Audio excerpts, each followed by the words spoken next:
Welcome to the second lecture of this afternoon session. It's going to be given by Paddy Royall from the University of Bristol. I was absolutely delighted when I had a sneak preview of the first slide and saw Professor Frank's picture in that. He's going to talk to us about local structure and nucleation of hot spheres in experiments and simulation. He comes to us from the University of Bristol, and his work is supported by the Royal Society, which is celebrating its 350 years of existence. So we're very happy to have you here. I look forward to your lecture. Thank you. So thanks very much for the introduction. Can we have the lights down at all? So before I get going, I should emphasize that the work is in no sense done totally by me. There are two key people who I should mention. They're both pictured in their natural environments. The first is Stephen Williams. He's Australian, and he and I developed something we call the topological cluster classification code. And what that means I'll come on to in a minute. The second is Tanaka Hajime, who I guess is familiar to a number of you, and it was in his lab that some of the some of the preliminary experiments that I'll talk about were carried out. So I'm the last speaker of the day, so firstly thank you all for staying. And I'm also challenged in the sense that I have to talk about two topics which have already been touched on today. And this gives me two choices. I can either show exactly the same data as the previous speakers showed, or I can leave you with the rather unsettling opinion that with these colloidal model systems, if you do the same experiment, or more or less the same experiment, you get very different answers. And I'm afraid it's the latter that I'm going to leave you with. So in particular, I'm going to look at hard sphere nucleation. So essentially the same problem that Dave White's looked at. And I'm also, if there's time, move on to look at clusters and assembly of them. Okay, so to get going, as was mentioned, we take some inspiration from Charles Frank. So what I'm going to do in this first part of the talk is to explain some ideas that we have from implementing Frank's original concept into an understanding of the structure of amorphous materials. Now, Frank's view was, Frank was thinking about glasses, and of course this meeting is not about glasses, but I'll just talk briefly about Frank's ideas concerning glasses. So, what he was thinking of was, he imagined 12 Lennard-Jones particles, and he's asking how can we put 12 Lennard-Jones particles together?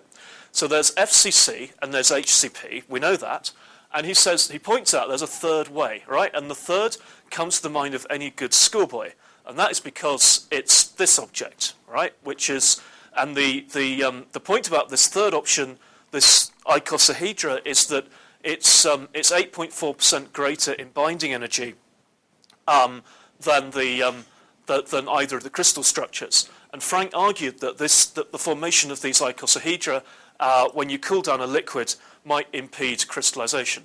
So this is what an icosahedron looks like. So what one might want to do then, in terms of thinking about crystallization or how it might compete with glass formation, is to consider looking for icosahedra in the liquid before it crystallizes. So where we came in was to say, well, okay, the icosahedron is fine, that's 13 particles, but is there anything special about it? What about 7 particles? And we saw already today with Steve Granick's talk that if we take 7 particles, they will form a pentagonal bipyramid. In particular, we also saw today that with 5 particles, it's a triangular bipyramid, 6 particles, and so on.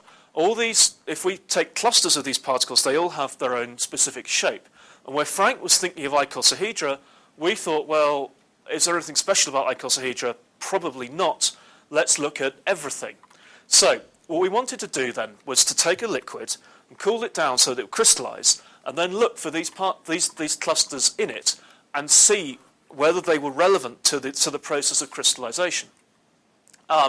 So here, once again, are all the structures that we'll be interested in. These again are the same structures that were originally found by Vinny Manoharan in his science paper. They're also the structures that minimize the second the second moment, okay, the smallest radius of gyration. So if I take 5 particles, I minimize this radius of gyration, this is what I get. And we argue that these should then be locally favoured structures for hard spheres. If I start compressing hard spheres, I should start seeing these things form in the hard sphere fluid. And then what we'd like to do then is to go and look for, presumably, eventually it'll crystallise and we'll start seeing these. So the question is, can these tell us anything about the pathways of crystallisation? Okay, that's the same slide that was shown before, so I'll skip over it, but just to point out that these things do have some direct connection with the experiment. So what we're trying to do is put clusters and crystallisation together. And so we have, we imagine a bulk ensemble of particles, and we imagine that perhaps we were looking just for 5-membered rings. Okay, so I want to give a 2D example of how this thing works. So we find the bond network. We then identify 5-membered rings within the bond network. We allow them to overlap, and we do this for all the clusters that I just showed you. Okay, so we're looking for these clusters in the bulk material, and this we call the topological cluster classification. Cluster, I hope, is obvious. Topological because it is based on the topology of the bond network. So this is to illustrate whether our ideas have any relevance or not. So Frank was arguing then that in Leonard-Jones we should see a lot of icosahedra. Well, unfortunately, he wasn't quite right. This is Leonard-Jones and the Weeks-Chandler-Anderson model at the Leonard-Jones triple point. So this is as cold as you can make the Leonard-Jones liquid. And the G of R's of these two things fall right on top of each other. So here we argued that the Weeks-Chandler-Anderson is, of course, Leonard-Jones without attractions. So the argument here is that attractions make no impact on the liquid structure. However, if we start looking at our populations of clusters here, the first thing we see is that the icosahedron is almost absent. There's only 1 particle in 1,000 is in an icosahedron. However, these other things are a lot more popular. Another argument we might make is that this Weeks-Chandler-Anderson and the Leonard-Jones, the G's of R's look almost identical. But if we take the ratio of the cluster populations, then there's quite a strong difference. The small clusters are more popular in Weeks-Chandler-Anderson, and the larger the cluster gets, the more popular it is in Leonard-Jones. So what I'm doing here is I count the number of particles in a cluster and divide it by the total number of particles. So this thing says that about 15% of particles are in one of our 5A clusters. So I'll be showing this graph a few times for different state points and systems. So, but this is what it means. It's the number of particles of a particular cluster type that we find as a ratio of the total number of particles. So that was by way of introduction of the topological cluster classification, which we believe is quite a development in how you might think about amorphous materials. So, sorry, I missed something important, which is the set of clusters you're looking at are for a fixed number of particles or a fixed number of... So these are determined essentially independently. We use this technique, we go through the ensemble, and we find out how many particles belong to a 5-membered cluster. And then we go through the ensemble and find how many particles belong to a 6-membered cluster, and so on and so on. So what we have is that what we're saying then is that 15% of the particles in the ensemble belong to a 5-membered cluster, whereas 1 particle in 1,000 belongs to an icosahedron. Does that answer the question? Yeah, no, what's the overall population that you're... The overall population. So this is a simulation with 2048 particles. So we make a number of measurements, and then we say that we have about, I don't know, 10 clusters, 10 of these clusters, which leads to a total of about 15% of 5A. Does that explain it? Okay, so what I want to come on to then is the experiments. So this is essentially the same system that Dave White's talked about this morning, with one crucial difference: the solvent. Now, it's a bit awkward to need to go into technical details like solvents, especially where we just want to think about hard spheres and the solvent shouldn't matter. But unfortunately here it does. We use a solvent called cyclohexylbromide, and this induces a certain amount of charge on the particles, and we screen the charge with tetrabutyl ammonium salt. So we have heavily screened charged colloids. So they're almost hard spheres. And it turns out that the dielectric constant in this solvent is about 8. So it's more than hexane, which is 2, but it's a lot less than water, which is 80. Okay, and it's the same story as Dave said. So we track the particles, we get the coordinates, and that tells us all about what the system is doing. And I will skip these because these are just the same as was discussed this morning. So crystallization. This, again, this is a second plug of the day for Bristol. This is the famous hard sphere picture that we've seen already. These were cooked up in Bristol chemistry by Ron Otterwill. And the point is that, okay, we know that hard spheres crystallize. This is what the experimental phase diagram looks like. Again, the same as this morning so far. And these are ways that you can measure it. Now, light scattering was the original way in which it was measured, and there's quite an important difference between the light scattering approach, which gives you the static structure factor, and confocal microscopy. This again is stills from Dave White's science paper. This is exactly the same as the movie that he showed this morning. But what's important is that the relaxation time of particles in the dilute limit scales as the cube of the particle size. The particles here are about 200 nanometers. The particles here are about 2 microns. So you have 1,000 times longer in these experiments to look at them for a given amount of real time. So what I mean is these might have 1,000 relaxation times that you can study it for. These would have 1,000,000 relaxation times. And what that means is you can get to relatively much longer times with the small colloids for light scattering than you can with the big colloids for confocal microscopy. Okay, the other thing is, of course, classical nucleation theory. And again, one might say, don't we know everything already? We saw already plenty of talks on classical nucleation theory. What we know with the hard spheres is that they crystallize, we turn up the volume fraction or increase the supercooling, and their crystallization rate should increase. That's fine. Of course, with hard spheres, there's a glass transition. Okay, this is the alpha relaxation time, increases smoothly as a function of volume fraction or supercooling. So what we would expect is that initially the crystallization rate nucleation rate should increase due to increasing driving force, and then it should slow down because of slow dynamics. Now, this is exactly what you see. This is a review paper by Tom Palberg some time ago, and he shows that at low concentration, the nucleation rate is low. It increases over many orders of magnitude. Now, this is what I mean by the scattering experiments. The scattering experiments can get down here. Our confocal microscopy experiments cannot. We can only probe up around here with the confocal experiments. And then, of course, it slows down again because of dynamical arrest. So, one might say that in 1999, with Palberg's review, everything was all sorted. There was no problem. However, there's something which is quite important, which I haven't seen stressed perhaps enough here, which was pointed out recently by my collaborator, Stephen Williams.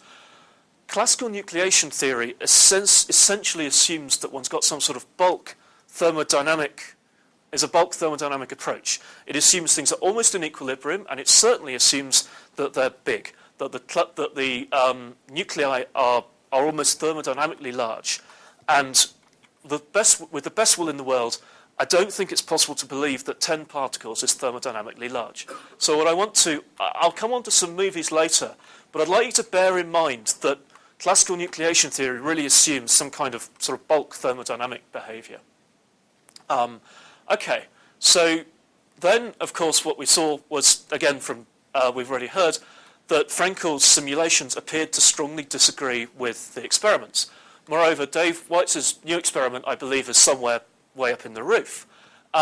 So we have a problem in that the experiments and the simulations do not appear to be crystallizing at the same rate. And so I thought that it would be attractive to use our fancy cluster classification to look at what's going on.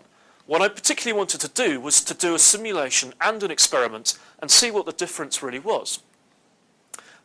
Okay, so there's something I must tell you about hard spheres. Okay, so hard spheres would be uncharged colloids, and the question about what they've got in common with the Easter Bunny is, of course, that they do not exist. Right? There is always some charge, and this can be important. So the way that we typically deal with charge is to imagine a Yukawa-like interaction between the particles, and at least for the first part of the talk, this will be absolutely fine. I'm really convinced that this is a perfectly reasonable way to treat the charge interactions. Okay, so what we're going to do is to sort of think about what the difference is between the experiments, the so-called experimental hard spheres, and what a real hard sphere is in a simulation. So charge was thought about by Stefan Auer and Dan Frenkel, but they argued that the slope of their nucleation rate was more or less the same. Likewise, there's polydispersity. There are also hydrodynamic interactions which I do not have the ability to tackle, unfortunately. And the hydrodynamics might be important, but I'm not in a position to deal with it at this moment. Is there a problem in the simulation assumptions? I don't think so. Myline Dijkstra has just shown that it all agrees with brute force simulation, so they're probably okay. Which then sort of looks onto, well, is there anything else you can measure? And I've sort of already answered that by suggesting to look for our clusters. So what we're going to do is set up an experiment, run the experiment, let it crystallize, and try to really reproduce that experiment in simulation. And then look at and see what's going on and what the differences are with our structural classification. Now, to match an experiment to simulation is not easy. I think it probably is thought to be easier than it is. You have at least got to get two things right, and to do nucleation, you've got to get them right very well. One is to connect the packing fraction. Now, the charge shifts the packing fraction because one can talk of an effective hard sphere diameter, but one only needs a 1% change in effective hard sphere diameter is already 3% change in packing fraction, and that's a huge effect on the nucleation rate. Moreover, one wants to match the dynamics, and of course the experiments are in a solvent. So we've really got to deal with both of these issues. Now, we're going to connect the dynamics by matching the structural relaxation time, the long time diffusion. And we're going to match but I think it's more challenging to get the packing fraction correct. To get the packing fraction correct, we must think of Ornstein-Zernike. Now, for anybody who's visited Alphonse van Blauderen's lab in Utrecht will know that Professor Ornstein glowers down upon the tea room. So you have coffee and Professor Ornstein is looking down at you, and as you can see, he's not a very happy looking character, and I'm pretty relieved that he was not my PhD supervisor. But anyway, what he came out with was the Ornstein-Zernike equation. This is important. It states that if we can measure G of R, then we essentially have the pair interaction. So that the G of R is unique for a pairwise interacting system, which this is. G of R is uniquely defined by the pair potential, which means that we can measure the charge. So here are some G's of R's. These are experimental. The experiments are the purple points, and the blue lines are the simulations. So we play around with the simulation. We put in polydispersity. We have some errors because we have errors in the particle tracking, and we add some charge, some Yukawa interaction to model the charge. And that's the parameters for that are down here. It's 1 kT at contact, and it decays quite fast, but nonetheless, it is enough to make quite a change to the state point. So anyway, we sort out our simulation such that the G's of R's agree. And in this way, we claim that we are matching the experiment in a simulation. We can go better. And I think it's important to do better than the G of R can be a bit crude. To go better, we can look at our clusters.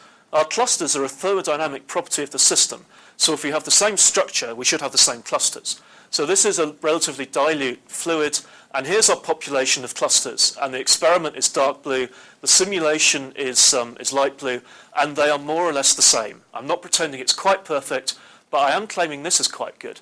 This is the highest density that did not crystallize on the experiment or simulation timescale.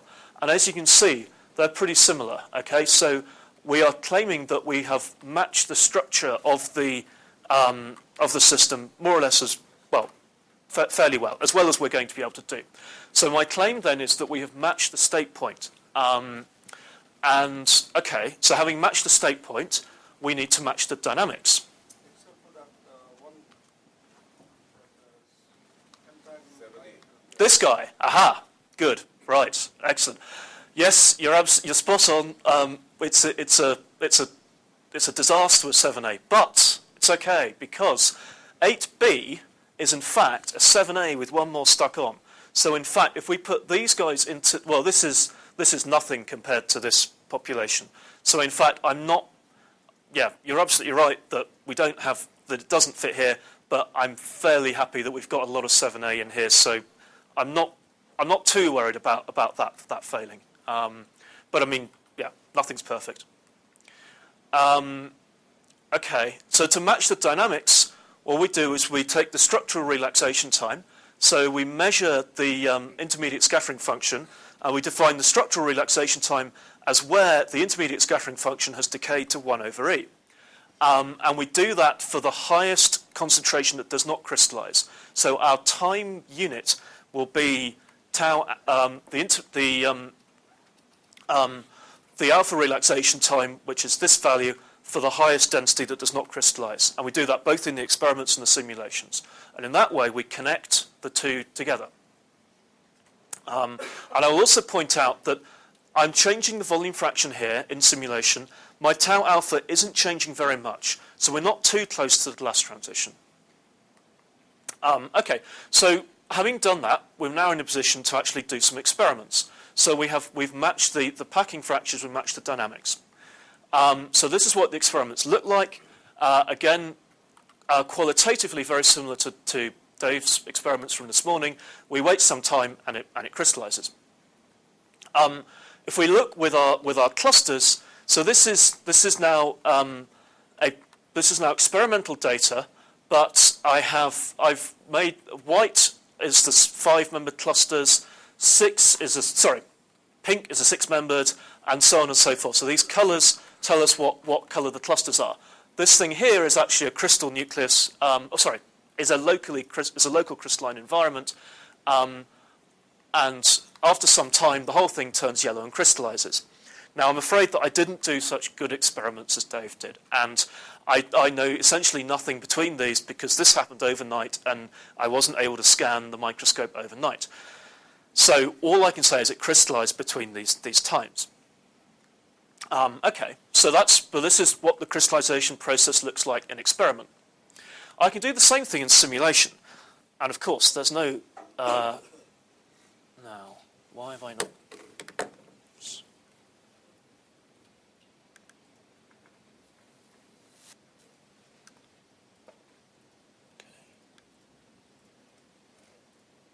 Okay. Story in simulation, although the colours are different, and I'll come back to that. But we do simulations, and I must apologise. There's 2048 particles in this simulation, and I know that is just not acceptable for crystallization. I'm not trying to pretend it is. The proper simulations are running at the moment. But these things, very qualitatively, do give some kind of picture. And the picture that they give is that more or less nothing happens, and then there is some event, and it crystallizes. If we look at that, if we just focus on purely the crystalline particles, you see fluctuations, and then one of them is big enough that the whole thing crystallizes. Now, I just want to come back at this moment and just mention classical nucleation theory talks about a large, imagines a thermodynamic nucleus.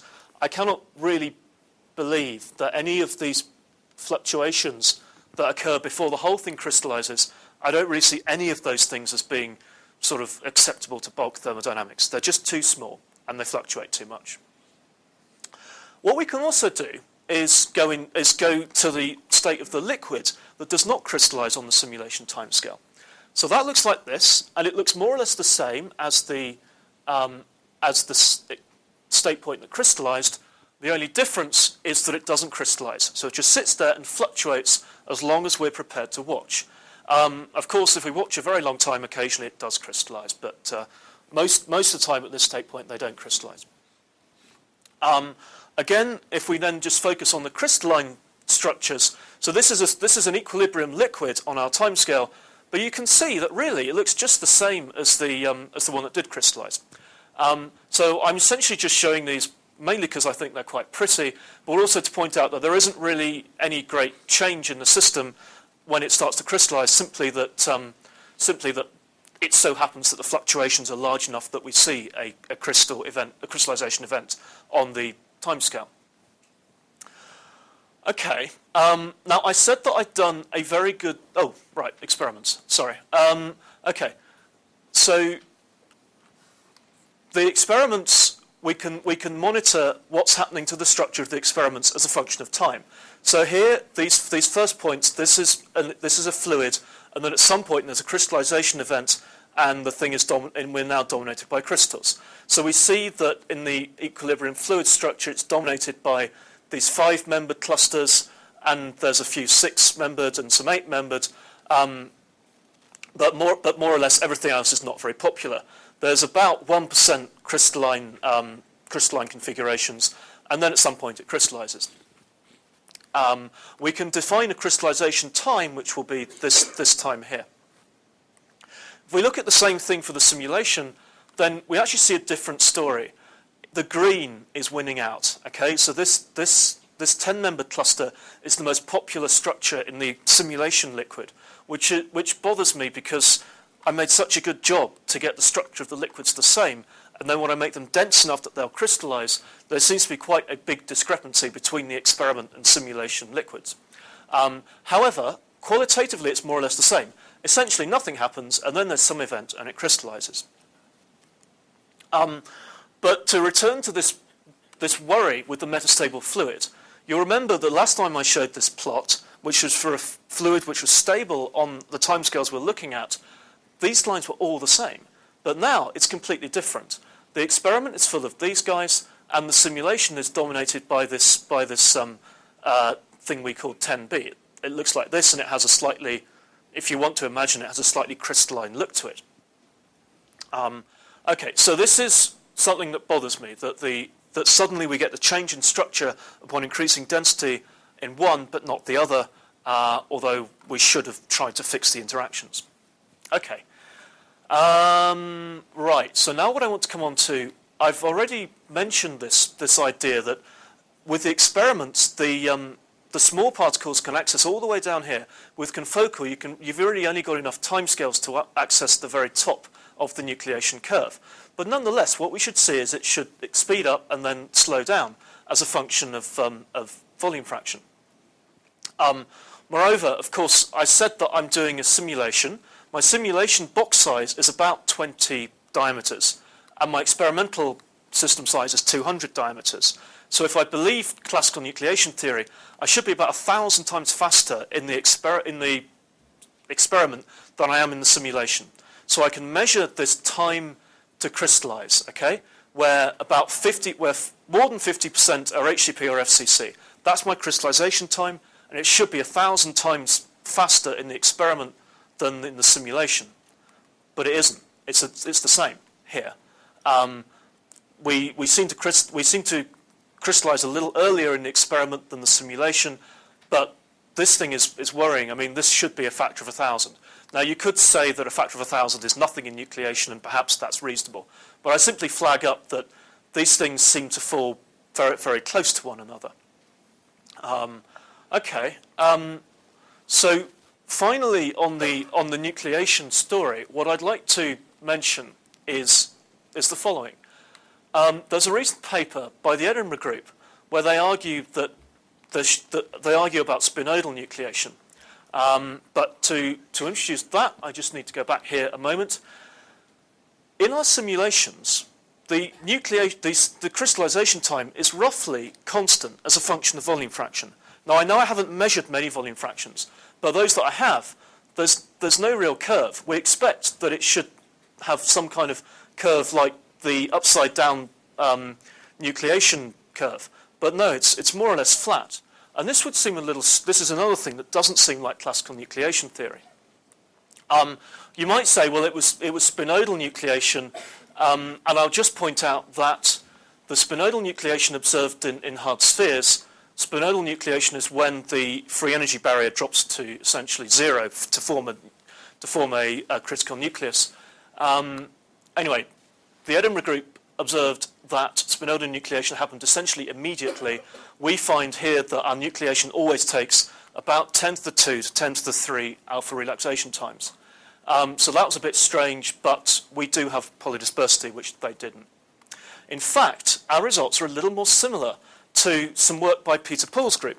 And what they did was they looked at BKS silica, and their results are here. They look rather similar to ours. So this is the time to nucleate. So that's like our crystallization time. And they also measured the alpha relaxation time. And what they find is that these two things are around about the same, two or three orders of magnitude apart. So it looks like kinetically we're a little bit similar to BKS silica, although why isn't particularly clear to me. So that was about all that I wanted to say on the nucleation crystallization story.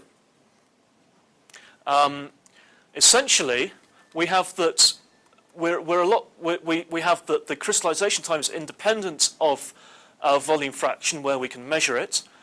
We've got, I mean, if you want to believe that a factor of 1,000 doesn't matter, we've got more or less agreement between experiment and simulation. Curiously, the metastable fluid in the experiment has a very different structure, or a measurably different structure, to that in the simulation. Okay, now, what I'd like to come on to briefly is clusters. So again, these have also been looked at already today. Why do you say your results are similar to Paul et al.? Because kinetically they're about the same. We have about the same number of alpha relaxation times before we crystallize. That's the main argument. And that the nucleation time isn't very sensitive to state point. So those are the two arguments. I mean, it's just the numbers are quite similar.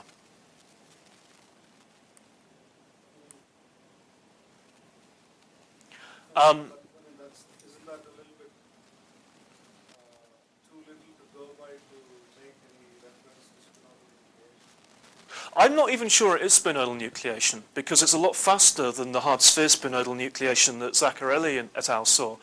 But I'm just mystified that there's no dependence on volume fraction. So, and I think that it's possible spinodal nucleation may have essentially no dependence on volume fraction. That's the only thing that makes me think it might be. But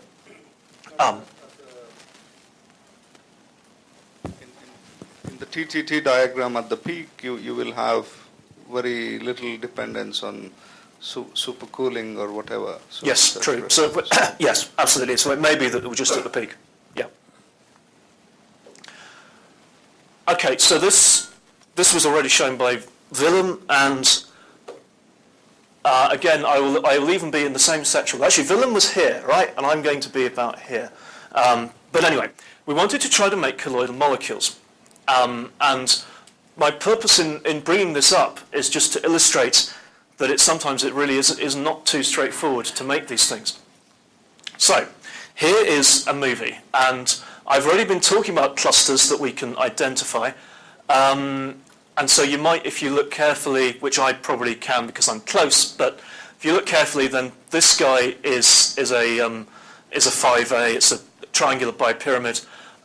We can easily make these clusters, and we know from our cluster analysis what we expect the structures to be. John Doy has already calculated what we expect the ground states to be.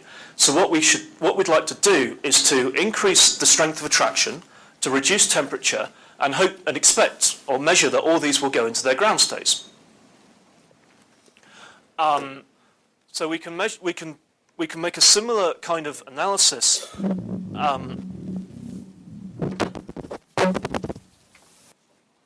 Okay, right, fine. So we can make a similar analysis. We can determine the charge on every cluster by matching the pair correlation function. And in this way, we have that the charge in every cluster is about 17 charges, which is a very small amount. I should mention here that we use a solvent with an extremely low dielectric constant. What I'm going to argue, though, is that these 17 charges can actually be quite important. So this is just to briefly re-mention the charging regimes we can have. In water, with a dielectric constant of 80, all the ions dissociate from the colloid, and we have very strong charging. Somewhere in between, in the cyclohexyl bromide system, we have moderately strong charging. We'd have about 500 charges per colloid here, might have 10,000 here. Here, we have only about 10. And you might think that 10 charges on a 2-micron colloid is nothing. But I'm going to argue that, in fact, it can be quite important. So, here are the structures that we expect to make. We know that we have three particles that will go into a triangle, and so on. These, again, are exactly the same structures that Steve Granick talked about this morning. And we have this interaction, and again, this is more or less the same as what Willem discussed. We have an Asakura Uzawa. We have, unlike Willem, we have a long-range charge Yukawa interaction, but this we understand are the interactions, if we assume that we have spherically symmetric particles. Okay, and when we can now measure the populations. So this again, it's the same measure, right? This is the number of. If I look at 3-membered clusters, how many of them are triangles? So here we find that of 3-membered clusters, and here I'm adding polymer, which is the same as reducing temperature. At high temperature, they're in excited states. I reduce the temperature down, and I get triangles. So that's fine. That's not a surprise. 4, however, is a surprise. These things should all be going into tetrahedra. But in actual fact, if we look at tetrahedra, we only have about 20% tetrahedra. And it's the same for larger numbers. We only get about 20% in the ground state. And this is a worry, okay? If we're going to go anywhere with making these colloidal molecules, we have to be able to put a few spheres into the structure that we expect them to go to. Now, so the real question, I think, is why is it that the tetrahedra are not forming? In fact, if we look at our 4-membered clusters, we have that there are some tetrahedra, but only about 20%. Most of them are in diamond-shaped clusters. But then you say, well, this thing should make a tetrahedron. There's no geometric frustration stopping this thing becoming a tetrahedron. However, if we go look at the populations, and really, these things are the diamond structures are much more popular than tetrahedra, and it doesn't matter what the temperature is. So this is really quite strange. We could just check it with simulation and make sure that we understand things correctly. And sure enough, with simulation, we get a lot of tetrahedra. So we do have some diamonds, but if we turn on the attraction hard enough, it's more or less all tetrahedra. So this is a bit surprising, that we can't even make 4 particles go into the ground state that they should do. So the question is why? And if I just mention briefly some old work where we looked at charging here in the weak charging regime, we have that if we increase the volume fraction of charged colloids, we find that they crystallize, which is exactly what they should do. What they should not do is melt, and melt as we increase the volume fraction some more. And this was really very strange. And it turned out that the charge was falling as a function of volume fraction. So if we now return to our clusters, back to the case of the clusters where we have a very low dielectric constant and very weak charging, could it actually be the same thing? Could it be the case that if I have isolated colloids, they have some charge, But then if they come together and make clusters, this is like a high volume fraction locally, and this is low volume fraction. So maybe there's a lot of charge here, but not so much charge here, and that the charge is anisotropically distributed on the colloids. Now that would be quite worrying, because that would then mean that everything we assume about spherical colloids, that we have a spherically symmetric interaction, wouldn't hold here. Okay, so what do? We measure the conductivity, and we find that with the solvent, pure solvent, there's no conductivity. We add colloids, there's some conductivity. We add polymer, we make clusters, and the conductivity gets less. So this is saying that the charge per colloid is getting less as we have more clusters. In other words, this is happening, right? If the colloids are on their own, they have a lot of charge, they come together, they're charging less, and we speculate that the reduction in charge is where they contact one another. Okay, and that would then stabilize this diamond structure and stop it transforming into a tetrahedron. Now, what we'd like to do is to sort of give some quantitative basis to that argument. So I used to think until recently that the best model for charge interactions in colloids was the primitive model. And if you couldn't get to the primitive model, you might make some approximation, but the primitive model was good. And the primitive model has spheres of some charge Z and explicit counterions and coions. However, the primitive model is spherically symmetric. So the primitive model will not explain the results that we see. What we did was to introduce something that we call the explicit site primitive model. And this is that every charging site is separate on every colloid. So the charging sites are these red circles, and the ions are the blue spheres. And everything binds coulombically. And what we find is that there's ion condensation when the colloids come together. In other words, we have exactly what we hoped for, that when the colloids come together, the ions condense and we have less net charge on each colloid. We can measure that. So this is when a site is free, has no ion attached to it, and these are the sites that have the ions attached, and we can measure, we only focus on the sites that are free, that contribute to the charge, and we measure this angle theta. And if we take this order parameter, if this is 0, the charge is isotropic over the colloids. If it is non-zero, we have charge anisotropy, and that's what we find. As we bring the colloids together, we find that we have an anisotropic value. If we put this value of anisotropy into the experimental parameters, we find that we have a very large barrier to the particles rolling around each other. So here we imagine two particles. There's no charge in the middle. That's where the anisotropy comes from. They roll around each other, and there's an electrostatic barrier to them rolling. And that's what this is. And that is, I think, once we get up to 12 kT, that's enough to start stabilizing our diamond-shaped clusters. So this, we believe, is why the diamonds do not turn into tetrahedra. Okay, so more or less that's what I wanted to say about the clusters, that we believe there's some charge anisotropy, and that prevents the transition from here to here, because this thing is the true ground state.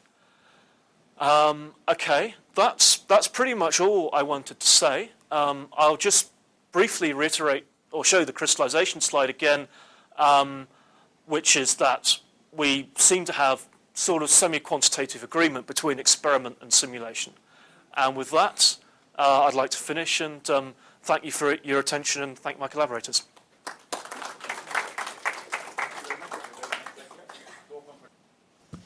So in terms of the, in terms of the quantitative agreement that you see, so how do you compare with the results that Dave presented this morning? I mean, there he...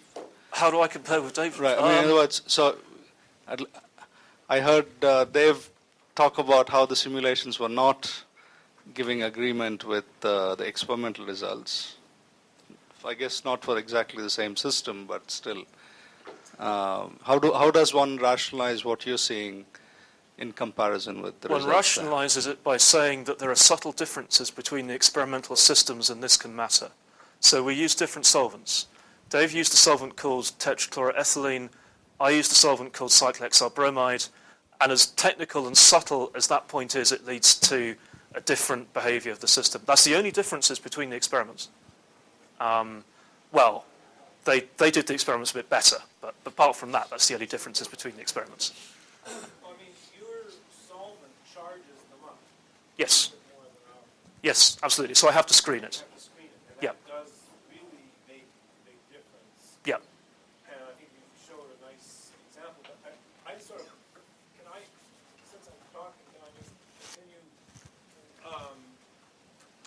The simulations didn't have charge, is that right? Oh, they do. Yeah, I put a Yukawa in the Oh, simulations. I'm sorry, you did. Yeah. And so that has all the charges in your simulations. And that's, the thing is that this picture that you have is beautiful, except you show how the charges interact because you have two particles. Yes, you're right. I And now- contradict myself, which is careless. No, that's fine. What I'm wondering is, don't you have to really worry about all the other particles as well? Like, it's not a triangle it's a triangle and a whole bunch of other particles, right? It's a dense system. You mean for the hard spheres? Yeah. Okay, so again, unfortunately, it's back to this solvent business. This is in a oh, sorry. Okay. So this situation is our hard sphere situation, although we add salt. But this thing with the solvent CHB, it's completely compatible with Yukawa, as far as I can see. So we map the state points onto the Yukawa phase diagram. We get complete agreement, and with CHB, I'm quite happy that pairwise Yukawa describes it okay. There's about 500 charges per particle, and that's enough to be more or less isotropic. But when you go to TCE, you have only about 10 charges per particle, and that's not enough to be isotropic, I think. And you don't have to worry about other particles here. Oh, in this thing? Yeah, I mean, other neighbors. Oh, yeah, I mean, everything, I just talk about two particles. It's incredibly crude. I mean, I'm sure that if I have a third particle, that changes things. But we just do two particles as a starting point. A related question, because you gave this argument for explaining why you have diamond-shaped structures instead of tetrahedra. So, but experimentally then, do you observe that for higher order clusters as well, planar structures are preferred? Because you said that rolling is not allowed because of... So, we argue that for the higher order structures, you have to make them from the lowest order structures. Okay, so you may remember that Steve Granick showed a really nice movie where the clusters were coming together and forming, and they form on a sort of 1 minute time scale. So it's the same thing here, but to form this, you first have to start from this. So the formation process is 3, 4, 5, 6 somehow. So actually, if the tetrahedron fails to make itself in sufficient quantities, everything after it, we think, will also be made in relatively small quantities. Okay, thanks. Paddy, you mentioned that there's charge randomization in your system, right? At the last part of your talk. So if two particles come together, their number of charges gets less. You could call that renormalization if you like. Yeah. That's how But anyway, yes, that's okay. that phenomenon. But yet I saw, all the equations that take into account charge or in electrostatic interactions. They're all at constant charge. So how do you do that? Hang on, you've lost me. Well, all the equations that I saw that you're using to describe the electrostatic interactions, there's a z square in it, right? Yes. So they all are at constant charge, but yet the number of charges is not constant in your system. Yes, but unfortunately, why- the equations are wrong because they give this behaviour. Right. And in fact, we look at this is maybe I should have explained this better. We consider this for different values of the Yukawa contact potential. So we're essentially looking at it for different charges. So we would argue that we've taken into account that the charge, maybe the average charge, is a function of polymer concentration. But I think you will. I think you will solve a lot of these problems by just taking constant potential. Have you tried that? I think that I would argue that this thing should deal with that. I would argue that this should capture. Yeah, but then you should, in some way, you should change the number of charges then in your case. And it might I'm be sorry? that- I'm not saying that that you can do that, right? You can just change the charge density or the number of charges in your system. But it's a bit awkward. It's just like taking the wrong ensemble. Well, we don't change anything. We start. You know what? I could show a movie of this. Sorry, I meant constant surface potential. Can you dim the lights? You want to show the movie? Okay, I'll show the movie. Simulation of our explicit site model. So I'm just showing the actual sites on the colloids as blue and the free ions as red. And the idea is we start from we do an NVT simulation, and we simply let it equilibrate and sample the charge anisotropy. Then when we move the particles together, that's all done. That's all done for separate simulations. So we fix the particles for a given simulation. We'll take one question. I was wondering about the rationale of ignoring the hydrodynamic interaction, because it's a long-range potential and it's 1 by R, and in a bulk system you're not screening it. So why are you ignoring it? With respect to which bit? The nucleation? Yes. Yep, you're absolutely right. And as Dave White's mentioned, this very issue came up only on Friday when we were discussing this. We're not in a position to do it because we don't have the code, but I know that's not an answer, okay? My personal view is I don't think it really matters, but again, I know that's not an answer. The only thing I can say is, well, if somebody does some simulations with stochastic rotation dynamics or some such method, then it would be nice to see if they get different answers. But why? But all what we have done is to match the alpha relaxation time, okay? So that, in a sense, matches the sort of bulk effects of the hydrodynamics. Okay. I mean, normally you think of hydrodynamics, the interactions occurring on. I think that you should completely be able to ignore it. So if hydrodynamics does play a role, it's something very subtle that I think none of us have ever thought about. So, I mean, I think that it's a natural thing to ignore it. I think that's the right thing to do in simulations. But maybe there's something, I don't think it's this simple hydrodynamic interactions that have been measured and you can see at very short times. I think it's something much more subtle than that. One more question there. Apart from hydrodynamics part, I take it you have taken viscosity through the diffusion constant to be a constant term? Mm-hmm. Yes. Okay. Now that's a 1946 paper of Kirkwood which introduces a correction term to the viscosity due to interacting hard spheres. Perhaps that would be a simple way out. Okay. I'll take a look. 1946. Okay. For an excellent lecture. Thank you.